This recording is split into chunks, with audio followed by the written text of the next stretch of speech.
ꯈꯛꯈꯤꯕꯁꯨ ꯌꯥꯎꯔꯦ ꯑꯗꯨꯅ ꯑꯃ ꯍꯦꯟꯅ ꯂꯥꯏꯊꯣꯔꯛꯄꯒꯤ ꯇꯥꯏꯞꯇ ꯑꯃꯨꯛ ꯎꯏꯌꯦꯕꯀꯣ ꯑꯩꯈꯣꯏꯒꯤ ꯑꯦꯅꯥꯇꯣꯃꯤ ꯑꯣꯐ ꯐ꯭ꯂꯣꯔꯤꯡ ꯄ꯭ꯂꯥꯟꯁꯦ ꯁꯣ ꯑꯍꯥꯟꯕ ꯏꯟꯇ꯭ꯔꯗꯛꯁꯟ ꯄꯣꯔꯁꯟꯗ ꯂꯧꯁꯤꯀꯣ ꯁꯤꯗ ꯃꯥ ꯍꯥꯏꯁꯦ you can say very easily see the structural similarities and a variation in the external morphology of a large living organism ꯑꯩꯈꯣꯏꯅ ꯀꯃꯥꯏꯅ ꯇꯧꯒꯦ ꯍꯥꯏꯇꯥꯔꯒꯗꯤ ꯕꯣꯠ ꯄ꯭ꯂꯥꯟ ꯑꯣꯏꯒꯦꯔꯥ ꯑꯦꯅꯤꯃꯦꯜ ꯑꯣꯏꯒꯦꯔꯥ ꯃꯥꯒꯤ ꯃꯄꯥꯟ ꯊꯣꯡꯗ ꯈꯦꯠꯅꯕ ꯃꯌꯥꯝ ꯑꯩꯈꯣꯏꯅ ꯏꯔꯥꯏ ꯂꯥꯏꯅ ꯎꯕ ꯐꯪꯉꯤꯀꯣ ꯈꯦꯠꯅꯕ ꯈꯛꯇ ꯅꯠꯇꯅ ꯅꯪ ꯉꯁꯥꯏꯒꯤ ꯃꯥꯟꯅꯕ ꯈꯛꯇ ꯅꯠꯇꯅ ꯈꯦꯠꯅꯕꯁꯨ ꯃꯌꯥꯝ ꯑꯃ ꯎꯕ ꯐꯪꯉꯤ ꯁꯤꯅꯦꯀꯣ ꯃꯥ ꯍꯥꯏꯁꯦ ꯑꯗꯒꯤ ꯁꯤꯃꯤꯂꯔꯂꯤ ꯑꯩꯈꯣꯏꯅ ꯀꯃꯥꯏꯅ ꯇꯧꯒꯦ ꯍꯥꯏꯇꯥꯔꯒꯗꯤ if we were to study the internal structure ꯑꯃ ꯇꯝꯒꯦ ꯍꯥꯏꯕ ꯇꯥꯔꯒꯗꯤ ꯑꯩꯈꯣꯏꯅ ꯉꯁꯥꯏꯒꯤ ꯆꯞ ꯃꯥꯟꯅꯅ ꯉꯁꯥꯏꯒꯤ similarities as well as difference ꯃꯌꯥꯝ ꯑꯃ ꯌꯦꯡꯐꯝ ꯊꯣꯛꯏꯁꯤꯅꯦꯀꯣ ꯃꯥ ꯍꯥꯏꯁꯦ ꯁꯤꯒꯤ ꯆꯦꯞꯇꯔꯁꯤꯗ ꯀꯔꯤ ꯏꯟꯇ꯭ꯔꯣꯗ꯭ꯌꯨꯁ ꯇꯧꯒꯦ ꯍꯥꯏꯇꯥꯔꯦ ꯅꯪ ꯉꯁꯥꯏꯒꯤ ꯏꯟꯇꯔꯅꯦꯜ ꯁ꯭ꯇ꯭ꯔꯛꯆꯔ ꯑꯃꯨꯛꯁꯨꯅ ꯉꯁꯥꯏꯒꯤ ꯀꯃꯥꯏꯅ ꯇꯧꯔꯀꯥꯟꯗ ꯍꯥꯏꯔꯤꯕ ꯁ꯭ꯇ꯭ꯔꯛꯆꯔꯁꯤꯗ ꯅꯪ ꯉꯁꯥꯏꯒꯤ ꯍꯥꯏꯌꯔ ꯄ꯭ꯂꯥꯟꯁꯤꯗ ꯀꯃꯥꯏꯅ ꯃꯊꯧ ꯀꯃꯥꯏꯅ ꯇꯧꯕꯅꯣ ꯍꯥꯏꯕꯅꯆꯤꯡꯕꯁꯤꯡꯁꯤ ꯌꯦꯡꯒꯗꯧꯔꯤꯅꯦ study of the internal structure of the ꯄ꯭ꯂꯥꯟꯁꯤꯅ ꯑꯩꯈꯣꯏꯅ ꯑꯦꯅꯥꯇꯣꯃꯤ ꯑꯗꯨ ꯑꯣꯏꯇꯥꯔꯒꯗꯤ ꯑꯦꯅꯥꯇꯣꯃꯤ ꯍꯥꯏꯔꯤꯁꯦ ꯍꯣꯏ ꯄ꯭ꯂꯥꯟꯒꯤꯅ ꯀꯟꯇꯦꯛꯁ ꯑꯃꯗ ꯑꯩꯈꯣꯏꯅ ꯃꯥꯒꯤ ꯗꯤꯐꯤꯅꯤꯁꯟ ꯂꯩꯒꯗꯣꯏꯅꯤ ꯑꯦꯅꯤꯃꯦꯜꯒꯤꯅ ꯑꯃꯨꯛꯀ ꯂꯩꯒꯗꯣꯏꯅꯦꯕꯀꯣ ꯑꯦꯅꯥꯇꯣꯃꯤ ꯍꯥꯏꯔꯒꯗꯤ ꯄ꯭ꯂꯥꯟ ꯈꯛꯇꯒꯤꯅꯤ ꯍꯥꯏꯕꯗꯤ ꯅꯠꯇꯦꯀꯣ ꯑꯦꯅꯥꯇꯣꯃꯤ ꯍꯥꯏꯇꯥꯔꯒꯗꯤ ꯑꯩꯈꯣꯏꯅ ꯏꯟꯇꯔꯅꯦꯜ ꯁ꯭ꯇ꯭ꯔꯛꯆꯔ ꯇꯝꯕ ꯁ꯭ꯇꯗꯤ ꯑꯣꯐ ꯀꯅꯥꯅꯣ ꯍꯥꯏꯇꯥꯔꯒꯗꯤ ꯏꯟꯇꯔꯅꯦꯜ ꯁ꯭ꯇ꯭ꯔꯛꯆꯔ ꯁꯤꯕꯨ ꯀꯩ ꯀꯧꯒꯦ ꯍꯥꯏꯇꯥꯔꯒꯗꯤ anatomy plant have kanano cell as a basic unit cell are arranged to the tissue and in turn kanano nangasagi tissue sina hamayang amaka organ da organize tawrakadoineboko means akoigi nangasagi sida nangasai cell leirina hairiseboko similar function manaba cell singje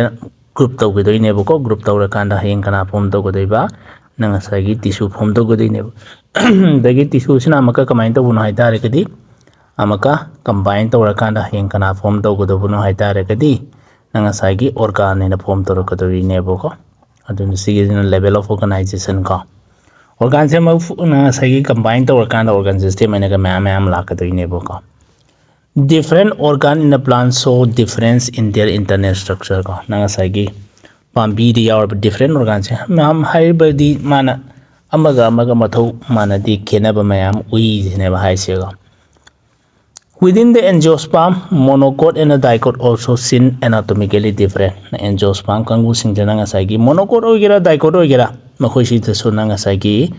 akogi difference mayam ui imagi internal structure internal structure also show adaptation to diverse environment ko okay sigi last line jimadi ai important oina laukebo ko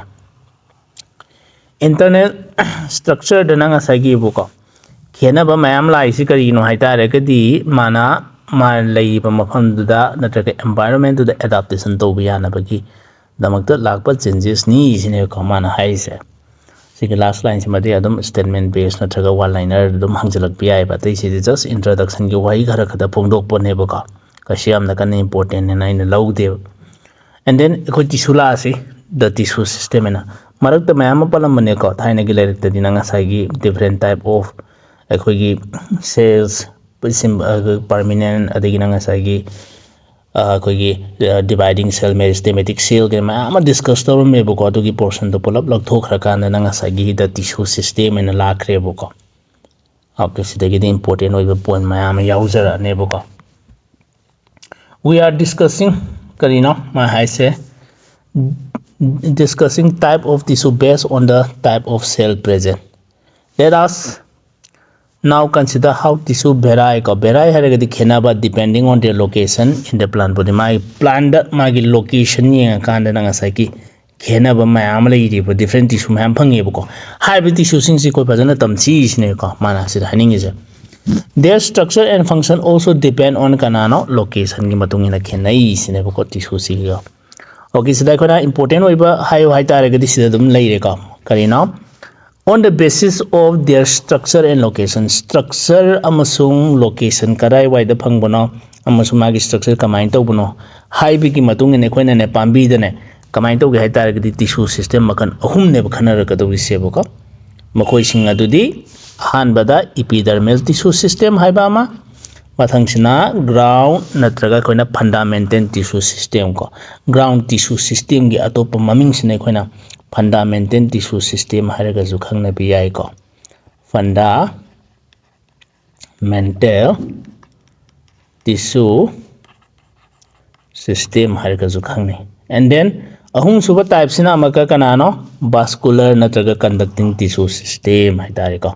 हारिबा tissue system मखन अहुम सिने कोइना हाना नैनर कदोइसी अदुगा हारिबा tissue system सिदगी नंगा से पांबी दे लेबा डिफरेंट ऑर्गन सिगी कंपैरिजन अमक लाक्से बको हारिबा टिश्यू सिस्टम सिदा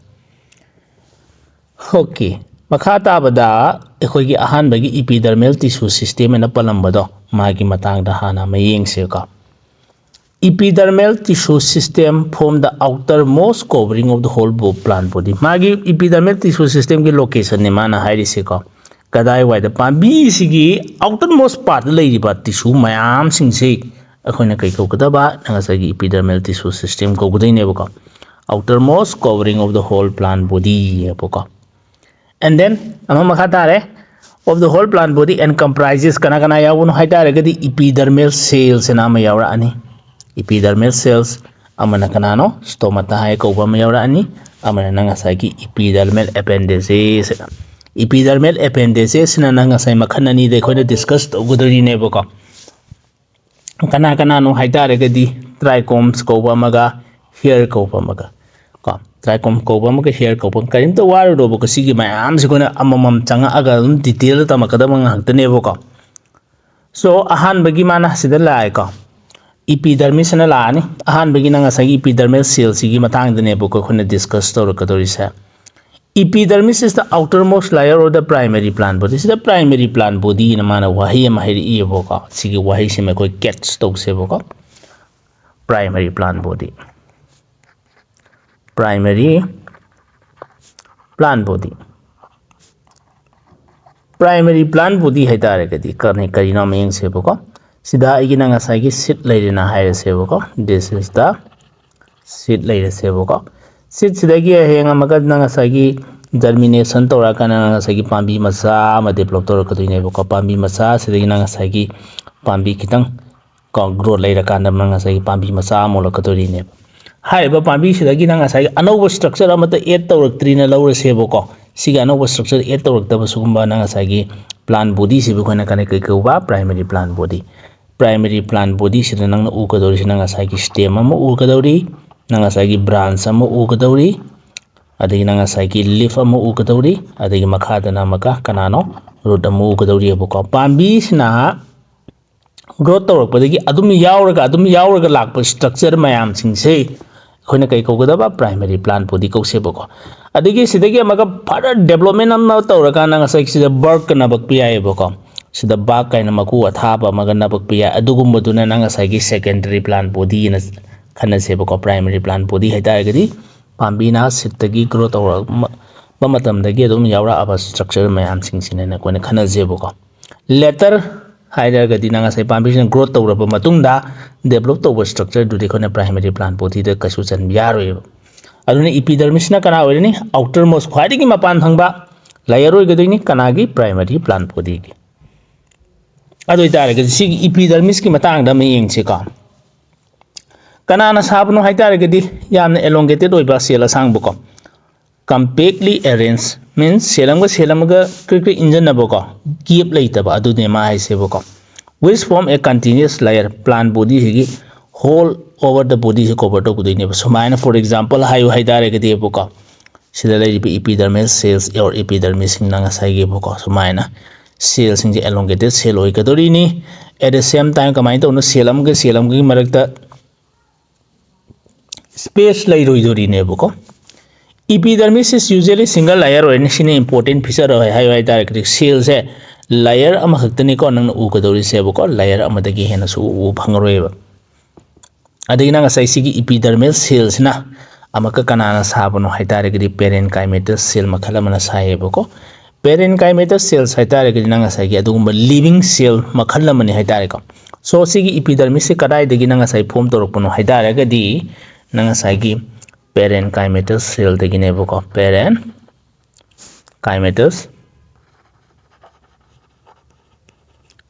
सेल सिदगी इपिडर्मल सेल ने form तौरकदोइसेबको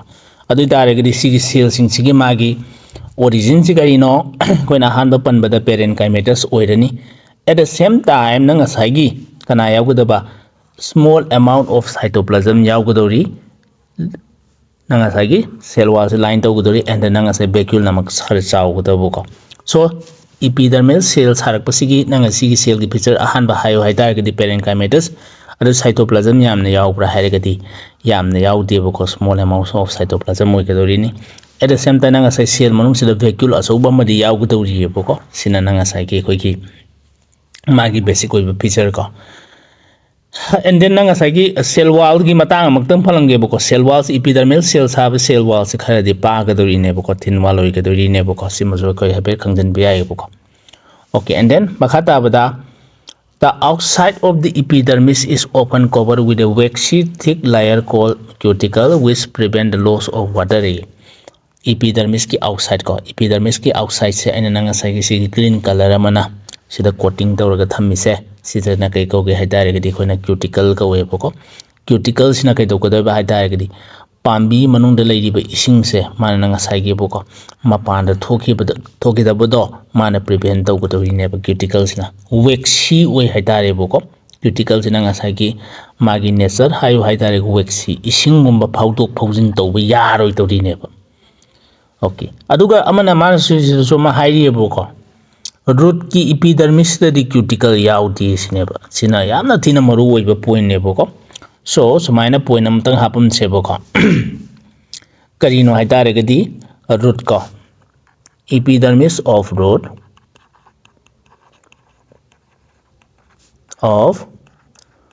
root sida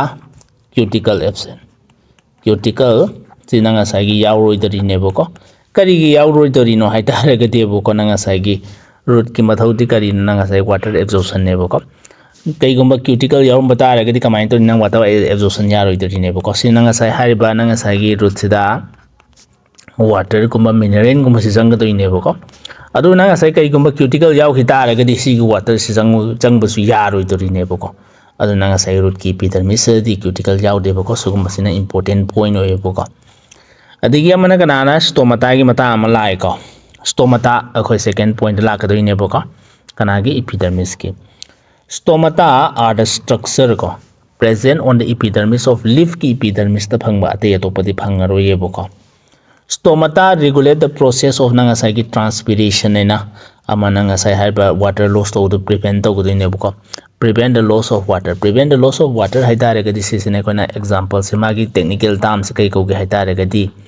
akoina transpiration haire ga su kangni yeboko okay nako ai handan mamale ko okay cuticle is absent in the root stomata is a structure present on the epidermis of leaf stomata regulate the process of okay transpiration and gas exchange haidare boko yangsi ka nanga sagi sina in lowsi epidermis ne boko kanagi epidermis no haidare di of leaf in lowse boko epidermis of leaf sida di kana yawa special type of structure am yawe boko maming stomata mathau kari no haidare di nanga sagi water se loss to hidoine haidare boko sigi pore sigi through dagi water loss to busine khone kai ko ba transpiration ka we boko adu transpiration khak natana mana amasu hairi boko gas exchange to form oxygen ga sinanga sagi pambina photosynthesis ki through the to se nanga sagi mapan koi ki chingthor ka doine boko at the same time carbon dioxide si mapan de le modu nanga sagi manung da maka chingjala ka dori ne boko adu nanga sagi stomata gi function ji karina haibia ke haitare kati nanga sagi transpiration gumba gas exchange gumba se man regulate to wi na khona haibia ka dori ne boko okay adu tar makha manglak se ko adu tar ga khoni yengsa epidermis ma yenge mathang na kanano stomata ma yenge boko next na khoi epidermal appendages ki matang dhala ka doi ne boko so magi stomata ki matang da maka su detail oina wai khara sida palli boko kaine yengse boko is stomata is composed of the two bean shape cell known as the guard cell ko stomata si sari bo cell se akhoi na kai ko ge haitare ga di amamam se guard cell ko we boko guard cell kaweboko. And then amana which enclose the stomatal pore aduga nanga sai si opening sina kai kauge hai tar gadi khone stomatal pore khawe stomatal pore sina nanga sai gi man opening amasung closing hai se kana na control to rakadoi no hai tar gadi gut cell na control to rakadoi ne boko means stomata close to ba hai tar gadi sumain to lakadoi kamai bi picture se sumaina adi nanga sai gi stomatal pore uraroi ko adu nanga sai stomata open to means nanga sai gut cell open to matam nanga sai gi stomatal pore ama ugodoi ne boko. And then ama hari in grass kanguda makoi gi gut cell gi shape se karino dumbbell shape boys ne ko nanga sai gi si gi uri ba structure se kana no hai tare gati koi gi stomata gut cell ne boko gut cell of kana no hai tare gati grass oi ga da ba magi shapes ne kai oi gi hai tare dumbbell hai gati koi gi gymna koi gi gym gumba da sinna ba du gumma khan gi apparatus amane ne khone lobi ai boko dumbbell shape oyeboko magi shape se adagi the outer wall of the gut cell ko away from the stomatal pore are thin yangsi adoi tare kidi mana nanga sai gi gut cell gi cell wall ne boko mana pali se stomatal pore gi away hairagadi away hai tare kidi somna kan thangi ba koi wall sine boko sina maka khara thin oyeboko karai waidana nanga sai thin oi kadoi se hai ba gut cell gi cell wall sine boko karai degi outer wall kore sinaga magi location sina nanga sai stomata pore sigi away da mo oikedoi boko okay similar and then amana inner wall sina ko kadai rom da nanga sai stomatal pore ka thangna di bako si sina maka yamna thin thick oi sine ko ma hai se so inner wall se aduna bo nanga sai ga ina se yek matam da kidang thicken noina darken noina ye se du gi ne boko stomatal pore ge thangna bo wall si di amaka kai dau ga da ba nanga sai ga amaka thick oi ka dori ne boko. The gut cell possess chloroplast and regulate the opening and closing of stomata. Gut cell sida kana yaugado ino hai taragadi chloroplast yaugado rieboko sinanga sa green dotted line p se boko dotted in a p structure se kana no hai taragadi chloroplast ne asi chloroplast na maram moidana nanga sagi sigi stomata se opening as well as closing se sanara kadori ne hai tariboko. Okay, kamagi mechanism budi la ye boko mechanism du thai ne khone transport in plan da ipd explain tawna me boko do anatomy sida just structure khakto ina tam gi se boko sometimes a few epidermal cell in the vicinity hai ga di hek thangna ba hai tare ko hek thangna ba ko vicinity hai tare ga di thangna ba ko thangna ba of the gut cell becomes specialized in their shape and size and known as subsidiary cell ko nanga sai epidermal cell ko nanga sai ekhoina nga sai gi picture yengi matam na kamai to ge hai tare ga di sida stomata gi gut cell lere gut cell lei ba cell sing se khone kai ko bunu hai tare ga di epidermal cells ko we ko sigi epidermal cells se modify to work ko modify thorok ba hek thangna bu dune ko gut cell ge thangna ba khoi gi cell du dine ko mas epidermal cell ni epidermal cell se modify to kan heng kana on ga doiba nanga sai gi subsidiary cell amo on ga dori ne ko the stomatal aperture adagi amana kana no gut cell adagi amana nanga sai gi surrounding subsidiary cell se pula punjala kane ko stomatal apparatus ina ko sia ko adu di formula ma sakal piari na chane stomatal apparatus hai ga di stomatal gi aperture se malai re gut cell am lai ra subsidiary cell bkhoi ohum chi punjala kan nanga sai gi stomatal apparatus hariba koi gi tam se sina be yai sine bko hai gi dois si sina koi gi stomata gi matang de ne bko ado itare ga di khoni nga sai de gi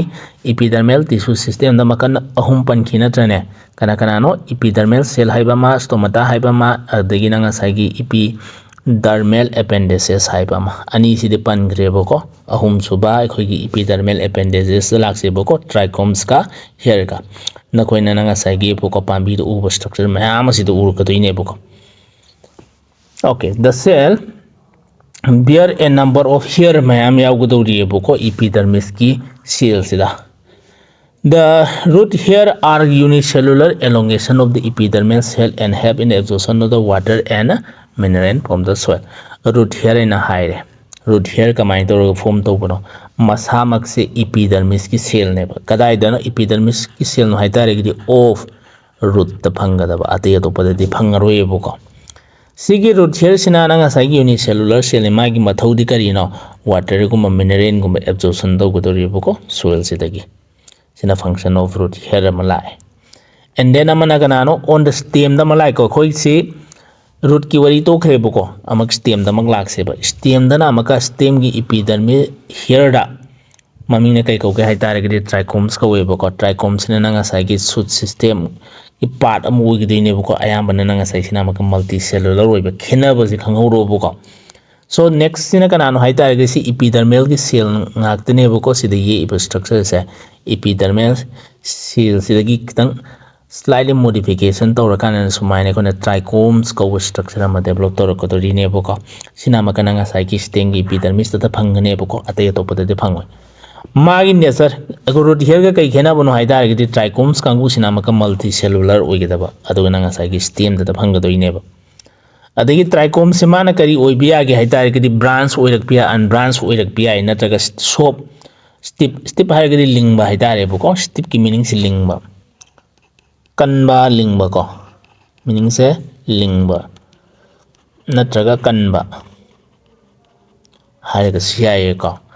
So masi kai oini unbranch branch oina laita bi ko or sometimes nanga sagi sidagi branch oina sumaina taruga su lak pi ai sine boko trichomes kangu sing se boko branch ka unbranch ka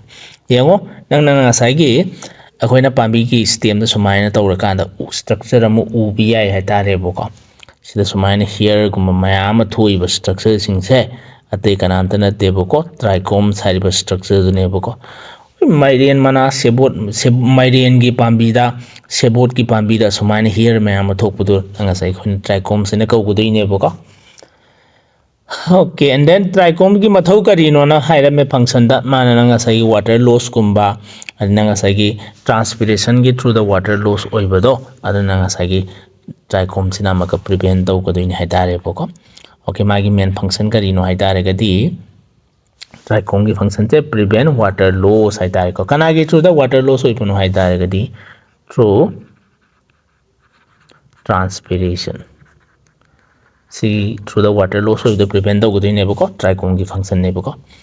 adigi root here ki function na water gumba mineral gumba absorption trichome ki function na nga sagi water loss to prevent the gudi boko adigi na nga sagi epidermal appendages se khona soft oiraga di sugumba gi case di soft oi biane ko stiff oina leibisu lei ko ling ba hai tare ko spine tawraga sida uri ba structure se sina maka khar ling ne boko si da maka u bane boko pai matam da next amang lak se boko ground tissue system am la ni ko khona nga sai taw khriba mayam se kadai no hai tare ga di hai pen no ko de khangalam ge boko ahan bagi epidermal tissue system da kanano sigi epidermis leira epidermal cell layer adagi stomata layer epidermal appendages trichome ka root here ga yengre boko next la ka do isna kanam mano hai tare gadi nanga sagi ground tissue system la ka do thine boko or fundamental tissue system matang la ka do ine boko okay do itare gadi sida ground tissue system am la sai je boko all the tissue magi definition simuna khangjal horoko all the tissue except epidermis and a vascular bundle constitute nanga sai gi ground tissue system pambi da phangi ba tissue loina mako sida kana di yauroi da ba epidermis di yauroi vascular bundle ga yauroi hai ba tissue ma'am se khona ground tissue system adoi dare ga di maglak se boko sida ina nga sai gi diagram ama hypet choose to ga thamami e boko ground tissue system je khangbiya na bagi matang da ko so nanga sai epidermis hai tare ga di sigi mapan gi layer sima de ai pallaroi e boko ground tissue system pan gi hai tare ga di sigi layer sima yawra roi adigi amana vascular bundle hai tare ga di sida xylem spider phloem sigi mo structure sigi yam te yawra roi e boko lem hori ba mayam cortex hai gera endodermis hai gera pericycle hai gera adina nga sai gi pit hai gera makhoi sing se punjala kan de khona kai ko buno hai tare gadi nanga sai gi ground tissue system ina ko ko dori ye boko adi tare ka kashi am tissue na te boko ground tissue system hai tare gadi sida palli ba cortex endodermis pericycle pit sugumba sing sine boko ground tissue system in hai gadu siko okay andiki leaf ki matang de ground tissue system in mana pala ane boko mean si ground tissue system da kana ya no simple tissue khare ya godori parent kaima oirak pi colon kaima oirak pi scleron kaima oirak pi boko sugumba kangu sing se boko और definition पियो है नत्रग formula पियो है ground tissue system से पाबी fungi tissue लोनमक कना खाइदोकदब epidermis का vascular bundle का खाइदोसी याएबको अदे ग्राउंड टिश्यू सिस्टम कना कना चनबनो है नंगासाइगेबको cortex okay से सुमाना पलमे को सी पॉइंट लौसेबको parenchymatous cells are usually present in the cortex region da nanga sagi parenchymatous ekhone sida palliba parenchymatous sing sinang cortex region phangado ineboko adu ida gadi sida ida point amtang harba keboko cortex da phangado cell sing sina kanano haida gadi nanga sagi parenchymatous hoidineboko and then cortex khakta natana mana atopo so phangi hai ko pericycle da so pit da so medullary race da so ko in the primary stem and the root ko adu ida gadi nanga sagi pericycle na saba cell kana kana no tissue kana kana no na haying ne question nga kane ba adu ida gadi nang si line sida yauri ba magi structure sing se khangu ba yam tin line khum pi ai ko cortex pericycle sa do ni da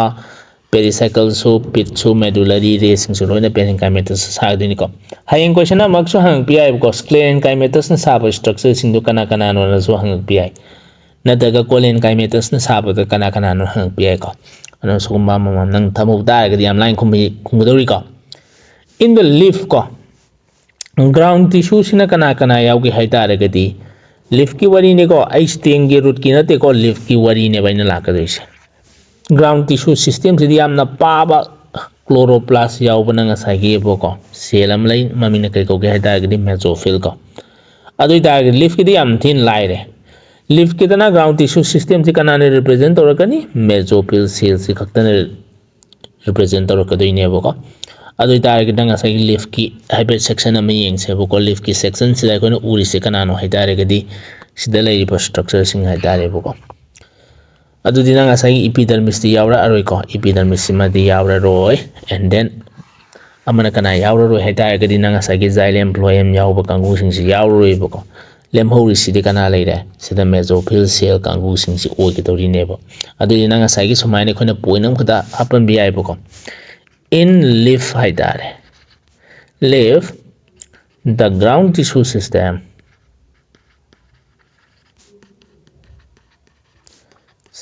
sida represented by kanana represent by mesophyll cell mesophyll adi mesophyll cell si manung je dot dot macha macha khare ubra sida dot dot khare ui ko sida su dot dot ui bu ko sigi dot dot se te kana tana te bu ko chloroplast ya ui dine ko chloroplast ui dine bu ko and then ground tissue system ki sigi matik do hatane bu ko ati de kasu kana yauti haitare bu ko next na kana lakpia ge haitare ke di khoi ki vascular tissue system da mang lak se bu ko vascular tissue system kana kana oi kino ming se bu ko nam ta hai ko se to mutat ki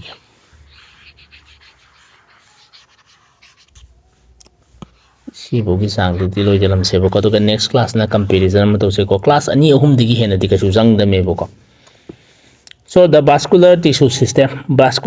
system se na maka kana na sa no simple tissue na ka sar ro ye bo ko mu khoina maka complex tissue na sa ga dori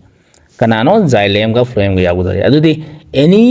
ozamana na tragi any mi amna vascular bundle ai di hek palak ba kana nangi kok ta jang ga dori se kana no xylem se ga phloem se ga oi ke doi ne bo ko the xylem and the phloem together constitute vascular bundles haidare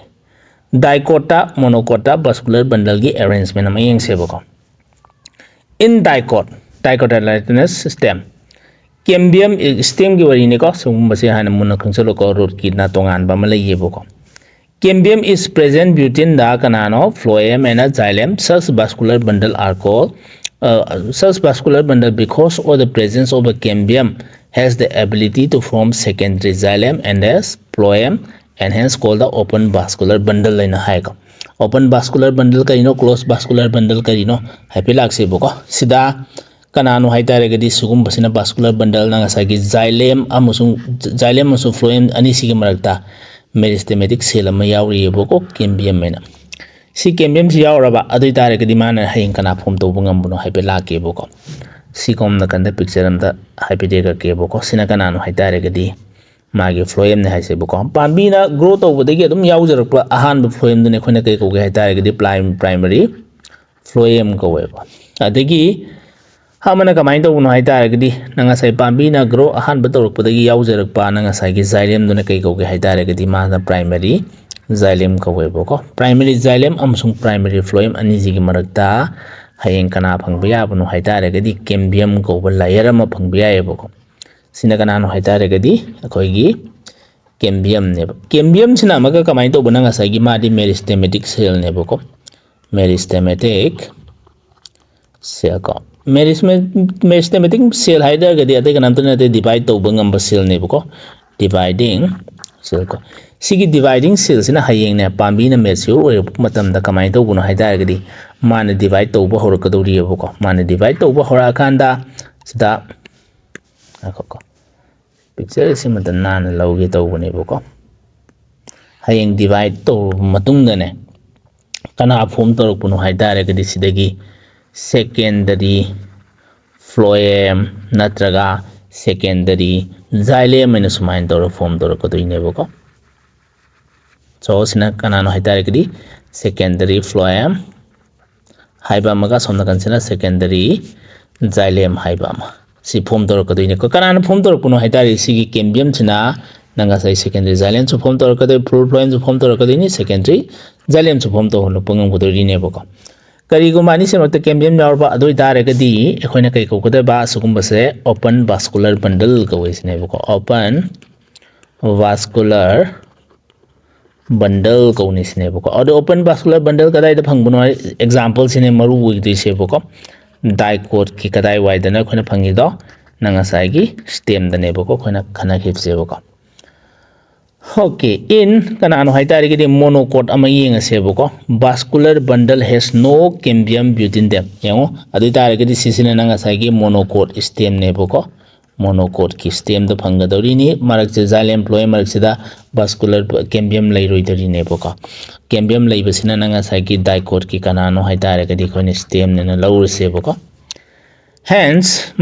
since they do not form secondary xylem and refer to as nanga sai close code ne ko marak sida cambium yaw da dune khone kai ko da ba close vascular bundle ko ne haitare adu kai gumba nanga sai gi ani se marak ta xylem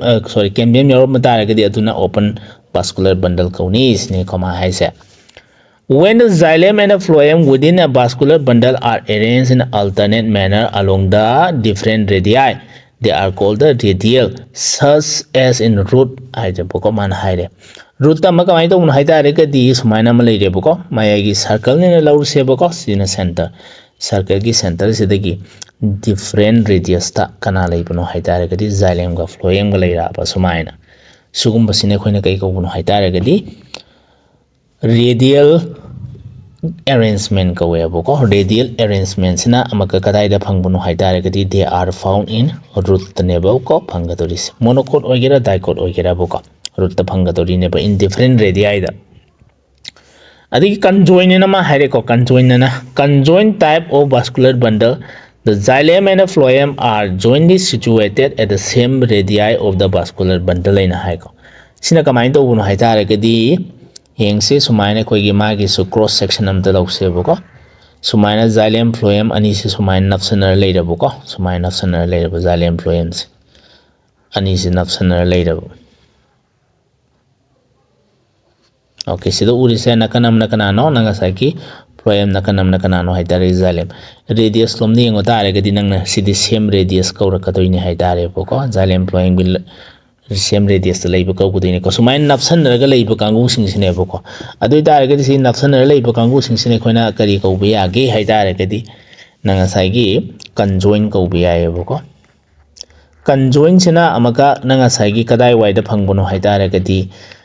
sida nanga sai open or pi close or pi ko duna tongan ba ma lei jakre boko tabu tabu nanga sai gi ani napsan raga leiba duna conjoin ko se same radius ta phangina so hai se boko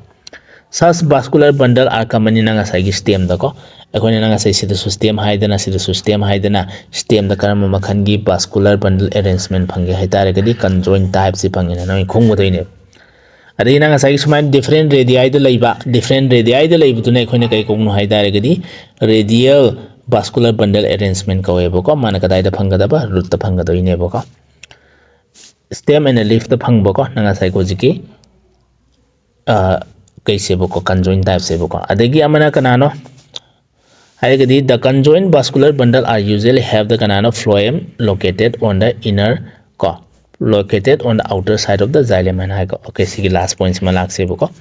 se dekho ne ye yeng matam da conjoined type se daboko nanga sai phloem se kadai leibno haita outer surface legini nebuko means phloem sina mapanom thang bhai tare ko phloem outer phloem sina amaka outer roi kadabuko mapan thang kadoi nebuko means अखोना सुमाइने picture अम तलौ सेबोको अखोगी stem की picture अम तलौ सेबोको सिदा स्टेम की पिक्चर सिदने नंगा सागी जाइलेम फ्लोएम की लोकेशन से कंजोइन कमाइन तौर लेबनो है सम लाख सेबोको ख्वाइगी सोम नकन की मपान थंग इप पोर्शन से असिना कना ओइदनो हाइदारगदी फ्लोएम ओगिदोइनेबोको माने नंगा सागी आउटर पोजीशन नेब लेगिदोइस अदगी मनुंग थंग पोजीशन सिदना अमक कना लेगिदोइनो हाइदारगदी जाइलेम नेको सिसना अमका इनर पोजीशन लेगिदोइनि सिने माने हाइरमिसिको अभी नेक्स्ट क्लास से देखो किसी की एनाटॉमी ऑफ डाइकोट का कंपैरिजन अमला आने बको कंपैरिजन से आई होप क्लास अन्नी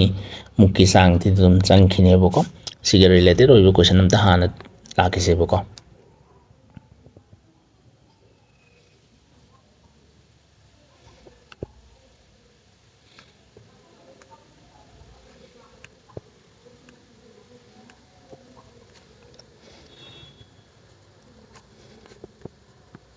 ओके सी लाक्तिंगे दा अहान में इंट्रोडक्शन की लाक्से बको मरक की मैम कक्ति कखरबने बको क्वेश्चन नंबर 1 जी गई द आंसर से माना हाइरे choose the correct option and पिरो हाई को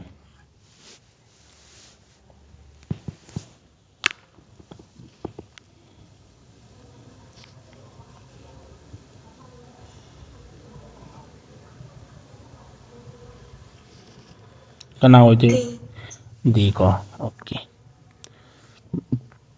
एपिकल मेरिस्टेम अदु वदागदुदी यावखिद्रे बको स्क्लेरेन कायमा क्लोरीन कायमा हान फदन दम बिको सिलेबस की कखरे को the tissue system in plant is divisible into 3 type on the basis of करी करी यंग काने खने खाइदोरपुनो ये टिश्यू सिस्टम ओके ओके मागी लोकेशन का कना गनो हाइतारगदी नंगा साइगी स्ट्रक्चर गिंगने को फंक्शन यंगगदी काई खाइदोकतेबो का इनकरेक्ट ऑप्शन पुथोरो ये एपिडर्मिस की मतंग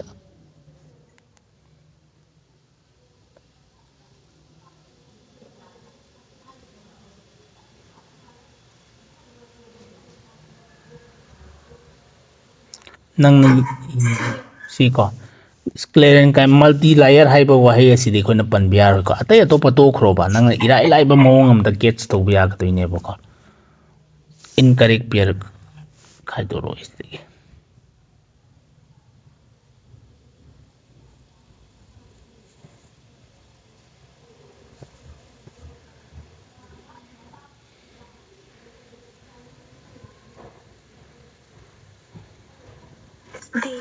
दी bin shape oideboko nanga saiki stomata subsidiary cell की bin shape oideboko bin shape odi tuna khoi ki kari khaltane boko gut cell khaltane boko number 2 stomata in grass की मागी shape sina kari oigedaba dumbbell see very good degi and then gut cell are not kari oigedaba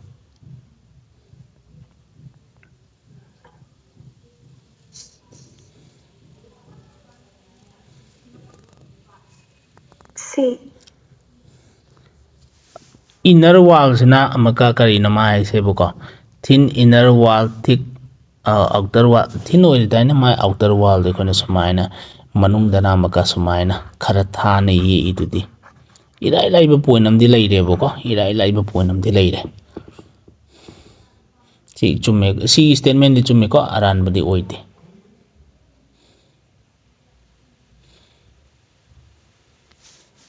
modified हाइरकाने खोना ground tissue महुत्ता खोना epidermal लेना हाइबदी अदुनि हेना चुंगदोइनेबको ground tissue हाइबसिदी यातेबको नंबर योने क्लोरोफिल यावगिने क्लोरोफिलस हाइसेबको अदिना सै ट्रांसपिरेशन गुमदा मतेंग पांगेदना गैस एक्सचेंज गुमदा अदुदि यायेबको 50 गिसना subsidiary cell are the specialised cell in कदाइदा ओइदबा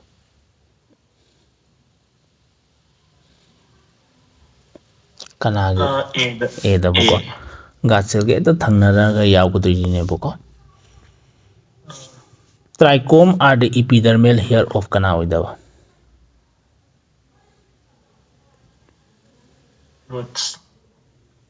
रूट तर स्टेम दरा ट्राइकोम से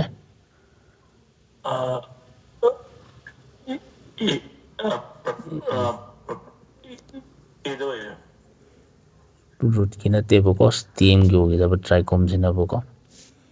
अदगी अमना इनकरेक्ट मैच समा हाइरो यिसिदा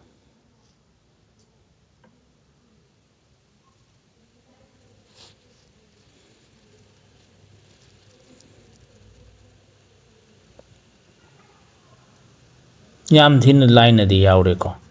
ताक येंबगदे आइदि उरे सी कॉकम से यूनिसेलुलर होगिदबनेबको मानलाना हाइरे सिदा ground tissue does not include ground tissue the यावदबसे कना कना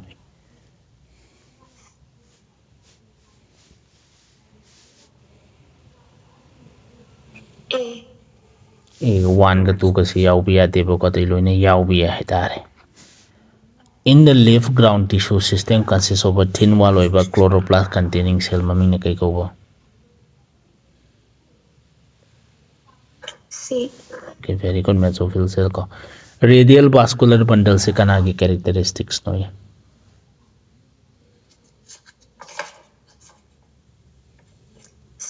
C kon monocot ki ogira dicot ki migrate to idine boko and then vascular bundle in monocot are considered to be close karigi close kaurinoi B ko cambium yaudabagi nebuka incorrect pair puthoro isida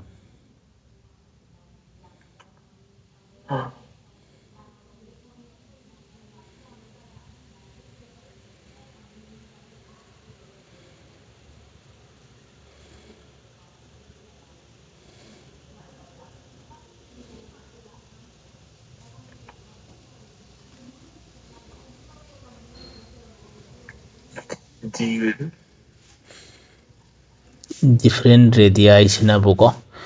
radial oiragadi yaboko conjoin sidadi same radii oidaineboko very good duga sigi last question oinla oiseboko 59 gise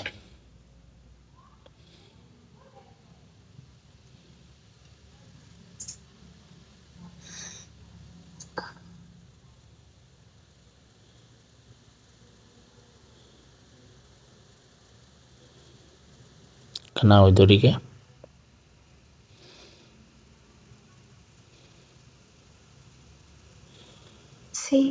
okay C anima